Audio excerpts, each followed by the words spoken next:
एकदा खाल तर परत परत बनवाल. हॉटेलची चवही विसराल अशी गावरान अंडा करी कशी बनवायची ते पाहू. त्यासाठी सर्वप्रथम वाटण करू.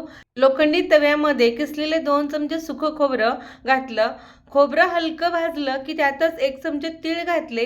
तीळ सुद्धा भाजून घेतले. त्यातच अर्धा चमचा खसखस घातली आणि हे सगळं साहित्य चांगलं खमंग भाजून घेतलं आणि एका ताटामध्ये काढून घेतलं. तर त्याच तव्यात 1 चमचे धने घातले. धने सुद्धा चांगले वास येईपर्यंत भाजून घ्यायचे. आता ते धने भाजत असतानाच काही खडे मसाले घातले. 2 हिरव्या विलायची, 2 लवंग, 2 मिरी, 1 तमालपत्र, 1 दालचिनीचा तुकडा आणि 2 चक्री फूल चांगले भाजून घेतले. अर्धा चमचे जिरे सुद्धा भाजून घेतले.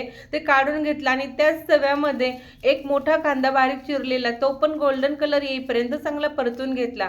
कांद्यामध्येच 10 ते 12 लसूण पाकळ्या आणि 1 इंच अद्रक सुद्धा चांगलं भाजून घेतलं आणि थोडीशी कोथिंबीर घालून थंड झालेलं सगळं वाटणाचं साहित्य एका मिक्सरच्या भांड्यात घालून गरजेपुरतं पाणी घालून एकदम चांगलं बारीक वाटून घेतलं आणि अंड्यांना पण चांगली चिरा देऊन घेतल्या. आता कढई गरम केली. कढईमध्ये तेल घातलं. तेल थोडं जास्त घालायचं. तेल मध्यम गरम झालं की लगेचच 1.5 चमचा काळं तिखट आणि 1 चमचा बेडगी मिरची पावडर आणि पाव चमचा हळद घालून घेतली. थोडंसं परतल्यानंतर लगेचच बारीक केलेलं वाटणही घालून घेतलं आणि चांगलं तेल सुटेपर्यंत हे वाटण चांगलं परतून घेतलं.